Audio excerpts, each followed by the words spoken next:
మనం డివోర్స్కి కారణం చూసుకుంటే మానసికమైన ఇబ్బంది. మనం రెగ్యులర్ ఫ్యామిలీస్ ఎక్కడైనా సరే డబ్బులు ఉన్న వాళ్ళు అవనివ్వండి, లేకపోతే మీడియాలోకి వచ్చే ప్రముఖులు అవనివ్వండి, రీసెంట్గా చాలా చూస్తున్నాం, వింటున్నాం. కొంతమంది వ్యాఖ్యలు చేస్తున్నారు, ఇదివరకు లేరు, 90s ముందు డివోర్సులు తీసుకోలేదు, ఎన్ని ప్రాబ్లమ్స్ వచ్చినా యూజువల్గా వీళ్ళకి మీడియాలో ఉన్న వాళ్ళు కానీ ఎంటర్టైన్మెంట్ ఇండస్ట్రీలో కానీ రకరకాల వ్యక్తులతో కలవాల్సి వస్తుంది, వాళ్ళతో ఉండాల్సి వస్తుంది, నైట్లో అవనివ్వండి అవుట్డోర్ షూట్స్కి వెళ్ళినప్పుడు ఉండాల్సి వస్తుంది. ఈయన ఇలా ఉండటం వల్ల భార్యని ఇబ్బంది పెట్టారు, భార్యకు కావాల్సిన ఏం చేయలేకపోయారు. ఎంతసేపు ఇప్పుడు మనం ఏ రహమాన్ గారిని చూస్తున్నాం, ఆయన లైఫ్ స్టైల్ ఎలా ఉందో మనకు తెలుసు. ఆవిడ ఇప్పటివరకు బయటకు రాలా, ఆవిడ ఎలా ఉంటుందో తెలియదు. అసలు మనం వ్యాఖ్యలు చేసే ముందు, ఎవరన్నా ఒకటి పాయింట్ చేసే ముందు ఇది కొంచెం ఇబ్బందికరంగా ఉంటాయి. వాళ్ళ పిల్లలు కూడా ట్వీట్ చేశారు, దీన్ని రచ్చ చేసి ఊరికే బయటికి లాగద్దు అని చెప్పి. సో నా పాయింట్ ఆఫ్ వ్యూ ఏంటంటే స్వప్న, ఒక ఎక్స్ట్రా ఎబిలిటీస్ ఆయనకి ఫస్ట్ నుంచి ఉన్నాయి. అండ్ ఆ డివైన్ కనెక్షన్తోనే ఆయన ముందుకు వెళ్తున్నారు. ఆయన వర్క్లో కానీ పర్సిస్టెంట్గా the unity with the god is always seen. గృహస్థాశ్రమంలో మనకేంటంటే ధర్మం,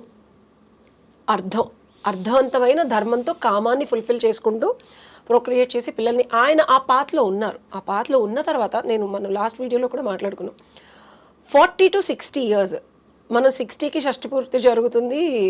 సో ఇప్పుడు 29 yearsకి ఇది బయటకు వచ్చి ఫైనల్ అయింది. అంటే దీని బీజాలు ఎప్పుడు పడ్డాయి, మనస్పర్ధలు రావడం ఎప్పుడు మొదలైనాయి, అంత పెద్ద స్టేజ్లో ఉన్న ఆయన బయటకి తీసుకురాకూడదని చెప్పి ఎంత స్ట్రగుల్ అయ్యి ఎన్ని సంవత్సరాలు దీన్ని గోప్యంగా గుప్తంగా ఉంచుంటారు.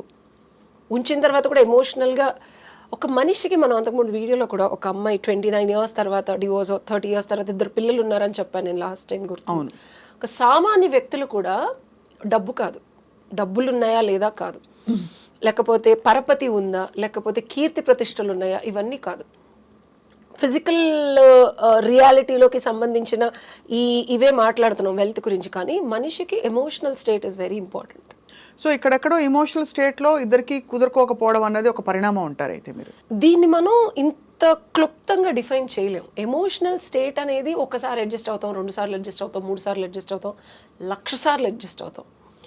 ఇది మనకి గృహస్థాశ్రమంలో చాలా క్లియర్గా చెప్పారు. ధర్మం, లా అనేది మారుతూ ఉంటుంది, ల్యాండ్ ఆఫ్ లా. మొన్న ఉన్న ఐపీసీ 1860sలో ఉన్న ఐపీసీ మార్చేసి బిఎన్ఎస్ వచ్చింది, భారతీయ న్యాయ సంహిత వచ్చింది. అంటే అప్పుడున్న బ్రిటిష్ కాలంలో బట్టి ఇప్పుడు కాలమాన పరిస్థితులు మనకి సెట్ అవ్వట్లేదు కాబట్టి అప్డేట్ చేసుకున్నాం మనం, ఇన్నేళ్ళు అయిపోయింది కాబట్టి. సో ధర్మం అనేది మారుతుంది. గృహస్థాశ్రమంలో మనిషి నేర్చుకునేది ఏంటంటే, తల్లితో ఒక విధంగా ఉంటాడు, భార్యతో ఒక విధంగా, బిడ్డతో ఒక విధంగా, అలా రకరకాల ధర్మాల్ని, నియమాల్ని మనం పాటించాలి. అతిథి ధర్మం అంటారు, అతిథులు వచ్చినప్పుడు ఇట్లా ఉండాలి. ఈ ధర్మాన్ని, మనసు అనేది చంచలమైంది, సెక్షువల్ నీడ్స్ ఉంటాయి, ఎమోషనల్ నీడ్స్ ఉంటాయి, అండ్ సొసైటీ పరంగా నన్ను అందరూ గుర్తించాలి, ఇలా నీడ్స్ ఉంటాయి. సో మనసు రకరకాలుగా చంచలంగా ఉండే నీడ్స్ అన్నిటిని కోరుకుంటుంది, ఐహికాలను కోరుకుంటుంది, అన్నీ ఫుల్ఫిల్ చేసుకుంటాడు గృహస్థాశ్రమంలో. అంటే ధార్మికంగా ఒక భార్యను పెళ్లి చేసుకొని, ఒక క్షేత్రాన్ని ఎంచుకొని అక్కడి నుంచే ధార్మికమైన పిల్లలు పుట్టారు. ఏ రమణ్ గారు ఇవన్నీ చేశారు. అసలు ఇందులో మనకి ఢోకా లేదు, ఎప్పుడు మనకి బయటకు రాలేదు. వాళ్ళ పాపకు కూడా పెళ్లి చేసి, అసలు వాళ్ళ పాపకు పెళ్ళిందని కూడా ఇప్పుడు దీనివల్ల నాకు తెలిసింది. అదే, కుమార్తెకి పెళ్లి చేశారు, చాలా వైభవంగా చేశారు, పద్ధతిగా చేశారు. ఆ అమ్మాయి కూడా చాలా సంప్రదాయంగా, అంటే ఇస్లాం మత ఆచారాల ప్రకారం ఉన్నట్టే ఉంటుంది. అంటే ఎక్కడ మత మార్పిడి జరిగింది కాబట్టి ఎక్కడ అంటే దీనికి తక్కువ చేయకుండా ఆయన సంప్రదాయంగా ఉన్నారు. కొంతమంది ఏమంటారంటే ఆయన అంత సంప్రదాయంగా ఉండలేక ఇప్పుడు కట్టలు తెంచుకుని బయటకు వస్తున్నారని, అదొక ఊహాగానం. మరొక ఊహాగానం ఏంటంటే భార్యతో సరిపడక ఆవిడ కూడా అనేక సందర్భాల్లో తన ఉనికిని కొంచెం డామినేట్ చేసే పరిస్థితులు చాలా ఉన్నాయని. మూడోది, ఆయన ప్రొడ్యూసర్గా ఉన్న ఒక సినిమాలో హీరోయిన్తో ఆయనకి మరొక బంధం ఏర్పడిందని. ఇలా రకరకాల ఊహాగానాలు వస్తున్నాయి. Biggest thing which I want to talk. So మనం ఎందుకంటే ఈ మధ్య అభిషేక్, ఐశ్వర్యాల గురించి కూడా ఇటువంటి టాపిక్స్ చాలా చలామణి అవుతున్నాయి. అందులో మధ్యలో నిమ్రత్ కౌర్తో అభిషేక్కి బంధం ఉందా అని. సో ఏం జరుగుతోంది అని అందరూ డిస్టర్బ్ అవుతున్నారు, వాళ్ళ జీవితాలకు సంబంధించింది కాకపోయినా కూడా. చాలా ఫీల్ అయిపోతూ ఉంటాం మనం, ఎందుకంటే మనకి నచ్చిన మనుషులు వాళ్ళు బాగుండాలని కోరుకునే జనాలు మనం. సో కాబట్టి అవును. సో ఎక్స్ట్రా మ్యారిటల్ అఫైర్స్ అనేది 40 తర్వాత కామన్. అండ్ దట్టు ఇదివరకు అమ్మాయిల్ని, అంటే నేను చుప్పనాతిలా మాట్లాడలేదు, రూట్ కాజ్ చెప్తున్నాను. ఒక అమ్మాయిని ఇదివరకు బయటకు పంపించకుండా ఎక్కడికైనా పంపించిన అన్నతో, తమ్ముడితో, నాన్నతో మాత్రమే పంపించి 4 గోడల మధ్యలో బంధించారు. ఆ సొసైటీ నుంచి మనం ఒక 50 to 80 years, 100 years British advent అయిపోయిన తర్వాత మనం బయటికి రావడం మొదలుపెట్టాం. ఇండియన్ సిస్టమ్ గురించి మాట్లాడుతున్నాను నేను. ఎందుకు అలా పెట్టారు అంటే, అమ్మాయికి చంచలమైన మనసు, బయటికి వెళ్ళినప్పుడు వద్దన్నా కాదన్నా అట్రాక్షన్, నా భర్త కన్నా బెటర్గా ఉన్నాడనో లేకపోతే ఇంకేదన్నా మగతని ముందనో, రకరకాలుగా ధైర్యం, వీర్యం, విజయం అలాంటివి చాలా ఉంటాయి. ఉన్న భర్త అందరిలోనూ అన్నీ ఉండవు. వెళ్ళినప్పుడు అమ్మాయి మనసు చంచలమై ఇష్టం పెరుగుతుంది. అలాగే అబ్బాయి ఒక అందగత్తెని, ఇంట్లో భార్య ఉన్నా ఎవరున్నా సరే వీళ్ళ మనసు, వీళ్ళిద్దరూ కలిస్తే వీళ్ళకి పెట్టే బిడ్డలు, అదొక సొసైటీ అంత కల్ప్రిట్ అవుతుంది. కాబట్టి మనకి కట్టుబాట్లు పెట్టారు. మనం ఇప్పుడు అది తెంచుకొని బయటకు వచ్చిన తర్వాత మీడియాలో ఎస్పెషల్లీ మనం రీసెంట్ కేసులు కూడా చూస్తున్నాం. వాళ్ళ బెనిఫిట్స్ కోసం అబ్బాయిలు వాళ్ళని ప్రేరేపించవచ్చు, వీళ్ళు ప్రలోభ పెట్టచ్చు అబ్బాయిలు ఏదో రకంగా. ఇది open fact. Irrespective of what, ఒక పత్ని ముఖంగానే భర్త ఉంటాడు. ప్రతిరోజు సాయంత్రం టైం అవగానే ఇంటికి వచ్చేసి భార్యను చూసుకుంటాడు. ఏఆర్ రెహమాన్ లాంటి వాళ్ళని కూడా ఇలాంటి ఒక బాక్స్లో పెట్టడం అనేది చాలా దౌర్బల్యం అంటున్నాను నేను. ఒక అద్భుతమైన టాలెంట్ ఉన్న మనిషికి, అద్భుతాలు చేసే ఒక ఎబిలిటీ ఉన్న మనిషి నార్మల్ హ్యూమన్ లాగా బతకడు. ఆయన్ని ఆపాదించకండి, రుద్దకండి, ఇబ్బంది పెట్టకండి. And on the top try చేశాడు, అని చేయకుండా లేదు. నా వాదన ఏంటంటే ఎక్స్ట్రా ట్రై చేశారు దాన్ని సరిదిద్దడానికి 100% ఒక కమిటెడ్ హస్బెండ్ లాగా, నాన్నగారు లాగా ఉండడానికి నీళ్ళు ట్రై చేశారు ఆయన. ఎలాంటి పొక్కడం కానీ. ఆయన ఒక బ్యూటిఫుల్ మ్యూజిక్ చేయాలంటే క్రియేటివిటీ, మనం శ్రీరామ్ శాస్త్రి గారు కూడా ఒక్క క్రియేటివిటీ అనేది భగవంతుడి ధ్యాన స్థితిలో, వాళ్ళకే తెలియని అది ఉన్మాద స్థితి అంటారు, నేను భక్తి అంటాను. ఆ యూనివర్స్తో కనెక్ట్ అయినప్పుడు అక్కడి నుంచి వచ్చే ఫ్రీక్వెన్సీలోనే అద్భుతాలు జరుగుతాయి. సో దాన్ని అది ఒక రోగం అని, ఒక ఆయన అంటే నాకు చాలా మనసు నొచ్చుకుంది. ఆయనకు అది ఒక రోగం, మానసిక దౌర్బల్యం అంటే మీరు ఎవరితో కంపేర్ చేస్తున్నారు ఆయన్ని? ఆయన లాంటి అద్భుతాలు చేసిన వాళ్ళతో కంపేర్ చేయండి. రెగ్యులర్ లైఫ్ స్టైల్లో ఉన్న వాళ్ళతో నువ్వు కంపేర్ చేసేసి ఆయన మీద ఆపాదిస్తే ఎట్లా? ఎక్స్ట్రా మ్యారిటల్ అఫైర్స్, ప్రలోభాలు, మన క్రియేటివిటీ చేసేటప్పుడు ఒక్క పర్సన్ అట్ దట్ మూమెంట్లో ఆ వచ్చిన దాన్ని ఫుల్ఫిల్ చేసుకోవడము, భార్య దగ్గరికి రిటర్న్ వచ్చి జీవితాంతం భార్యతోనే ఉన్నవి మన హిస్టరీలో ఎన్ని ఉన్నాయి. రియాలిటీ చెక్ చేసుకోవాలి మనం. అసలు ఎప్పుడు మనం ఇండియన్ హిస్టరీ చూసుకుంటే, పురాణాలు చూసుకుంటే, ఒక పత్నితోనే ఉండి ఒక పత్నితో కమిటెడ్గా చిన్నప్పటి నుంచి, పుట్టిన దగ్గర నుంచి పెళ్లి మనకు 13 ఏళ్ళకు 14 ఏళ్ళకు చేసేవాళ్ళు. అప్పటి నుంచి చనిపోయే వరకు ఏకపత్ని వ్రతం. రాముడే లేడండి.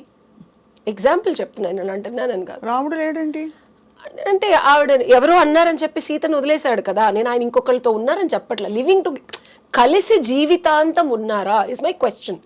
కలిసి జీవితాంతం భార్య అక్షరాల ఏకపత్ని వ్రతుడే కదా. 100%, 1000% ఇంకొక అమ్మాయిని చూడలేదు, మనసులో కూడా ఆయనకి ఆ ఆలోచన రాలేదు. నేను అనేది ఏంటంటే I'm giving a different context. కలిసి ఉన్నారా, భార్యతోనే ఉన్నారా, ఇంకొకరితో ఉన్నారా, ఇవన్నీ మాట్లాడలా. సో ఇక్కడ వీళ్ళు వెళ్ళిపోతున్నారు, లీగల్గా విడిపోతున్నారు. సో అప్పట్లో ఆయన ఎవరో ఏదో అన్నారని చెప్పి డివోర్స్ అన్న పేరు లేదు, కానీ సెపరేట్ అయ్యారు వాళ్ళు. నేను లీగల్ లాంగ్వేజ్లో మాట్లాడితే she's being a single mom. తన ఎబిలిటీతో ఒక ముని ఆశ్రమంలో ఉండి 2 పిల్లల్ని ఆవిడ పెంచారు.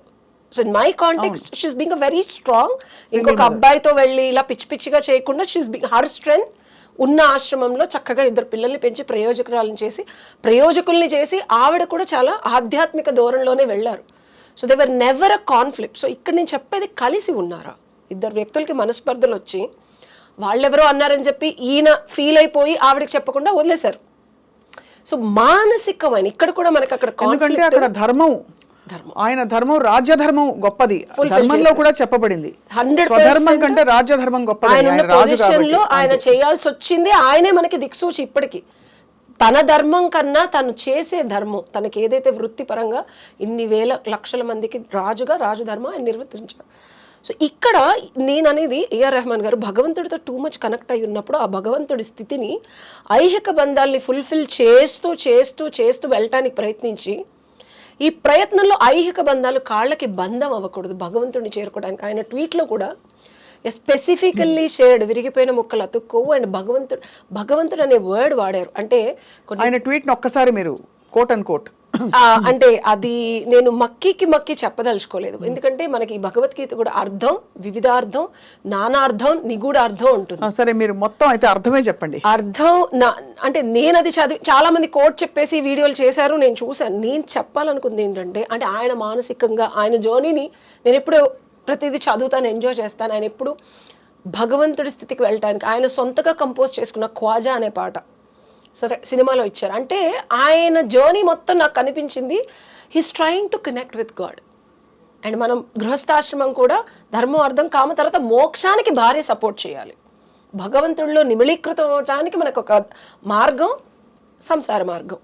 అది లేనప్పుడు రియాలిటీ చెక్లో భగవంతుడి నుంచి కనుక ఎవరన్నా మన మనసుని అతలాకుతలం చేసేసి పీకేసి నొక్కేసి రాచేసి విసిగి వేస్తుంది అనుకోండి, సో ఆయన అన్నది ముక్కలుగా అయిపోయినాయి, అతుక్కోలేవు అని చెప్పి. సో ఒక మనిషి మనకు పక్కన ఉంటే, అంతకుముందు కూడా చెప్పా, హాయిగా ఉండాలి. ఆ ఎనర్జీ వల్ల మనం పాజిటివ్గా మనమే కొత్తగా పరిచయం అవుతూ మన ఫ్రీక్వెన్సీని పెంచుకొని భగవంతుడికి డీవియేట్ చేసుకోవాలి. ఎందుకంటే 60 తర్వాత వచ్చేది, మనం లాస్ట్ టైం మాట్లాడుకున్నాం, అంటే ఆధ్యాత్మికత అనేది నెక్స్ట్ లెవెల్లోకి వెళ్ళిపోతుంది. షష్టి పూర్తి అంటే ఆ మనిషి ప్రెజెన్స్ అది చేయకపోతే ఒక పాయింట్ తర్వాత తప్పకుండా అది ప్రశ్నించుకోవాల్సిన ఒక బంధం అంటారు. ఈయనకి డబ్బులు వచ్చేసాయి, పేరు వచ్చేసింది. మనం ఈయన జర్నీలో గమనిస్తే ఒక మనిషికి కావాల్సినవన్నీ ఆయన అచీవ్ చేస్తాడు. డబ్బులు వచ్చాయి, పేరు వచ్చింది, పరపతి వచ్చింది, ఎంతమంది కావాలంటే అంతమంది. ఇందాక నేను చెప్పాను, ధర్మం అనేది మారుతుంది, సత్యం మారదు. ధర్మం రకరకాలుగా మారి రకరకాల అనుభూతులు వచ్చేసి ఈయనకి విసిగి వేసారి ఒక స్టేజ్కి వెళ్ళిపోయారు.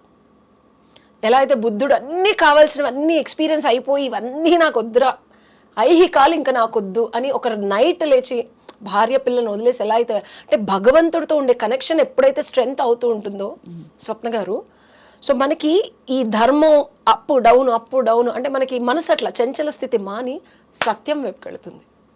The moment Satyam is always నిత్యం, సత్యం కెన్ నెవర్ బి చేంజ్డ్. మనం ఉన్నా లేకపోయినా, మన మనసు ఎలా మారినా, ధర్మం ఎలా మారినా, ల్యాండ్లో ఎలా మారినా, 1,00,000 కోట్ల మంది ఇంటర్నేషనల్ రేంజ్లో కూడా దీని గురించి ప్రశ్నార్థకంగా డిబేట్లు పెడతారని తెలిసి కూడా ఆయన ఈ స్టెప్ తీసుకోగలిగారు. తీసుకొని రియాలిటీలోకి అందరికీ చెప్పగలిగారు. అంటే సత్యాన్వేషణలో, భగవంతుణ్ణి చేరుకునే మార్గంలో దిక్సూచి ఏదైతే ఆయనకు కనిపించిందో దాన్ని ఫుల్ఫిల్ చేద్దాం అనుకుంటున్నారని నా విశ్లేషణ. ఆ పాయింట్ ఆఫ్ వ్యూ నుంచే వారి ఇప్పుడు కొత్త ప్రయాణాల్ని ఎవరు అంటే దాని కారణాలు ఊహించుకోకుండా అర్థం చేసుకుని ఒక నిజంగానే అభిమానం అని చాటుకుంటాం కదా, ఆ అభిమానాన్ని ఇలా చాటుకోవాలని చెప్తున్నారు మీరు. భగవంతుడి సాధనలో, భగవంతుడిలో ఐక్యం అవ్వటానికి ఒక మనిషి ప్రయత్నాన్ని కొన్ని లక్షల మంది ధిక్కారం ఉంటుంది. జీసస్ క్రైస్ట్ని కూడా వాళ్ళు అప్పట్లో వేసేశారు. ఒక నార్మల్ హ్యూమన్ బీయింగ్తో కంపేర్ చేయొద్దని చెప్తున్నా నేను. మరి అభిషేక్ బచ్చన్ గారు, ఐశ్వర్య వీళ్ళ జీవిత పరిస్థితుల గురించి కూడా విపరీతంగా చర్చలు జరిగాయి. అత్తగారు మధ్యలో వచ్చిందా, లేకపోతే ఏం జరిగింది, లేకపోతే అతనే ఇంకొక అమ్మాయిని ఇష్టపడ్డా, లేకపోతే ఈవిడే కొంచెం మిస్ వరల్డ్ అని చెప్పి కొంచెం ఇన్ఫీరియారిటీ ఉందా, విజయం రాలేదు అతనికి అంతా అని, ఇలా రకరకాల ఊహగాన్నారు. సో దాన్ని ఎలా చూస్తున్నారు మీరు? బంధాల గురించి, రిలేషన్షిప్స్ని నేను పట్టేస్తాను అని చెప్పారు చాలాసార్లు. ఇక్కడ నేను చెప్పాల్సింది ఇది, it's a very good thing. ఎందుకంటే 2007లో వాళ్ళ మ్యారేజ్ అయింది. అట్ దాట్ సేమ్ టైం నా మ్యారేజ్ కూడా అదే ఇయర్లో అయింది. ఆ అమ్మాయి what ever she has gone through, అప్పటి సొసైటీ స్టాండర్డ్స్ ఏంటంటే అమ్మాయి పెళ్లి చేసుకోవాలి, ఇర్రెస్పెక్ట్ ఆఫ్ ద వరల్డ్ క్వీన్ అవనివ్వండి, భర్త ఉండాలి, సొసైటీలో మంచి పేరున్న ఫ్యామిలీలోకి వెళ్ళాలి. వాళ్ళ అమ్మగారు వాళ్ళు అవనివ్వండి, ఎవరైనా అవనివ్వండి, ఆ డెసిషన్ తీసుకుని అభిషేక్ బచ్చన్ ఘనంగా పెళ్లి చేశారు. పెళ్లిలో చూస్తే అమ్మాయి ఫేస్ కూడా చాలా దారుణంగా ఉంది. She was not happy and there was lot of suppression.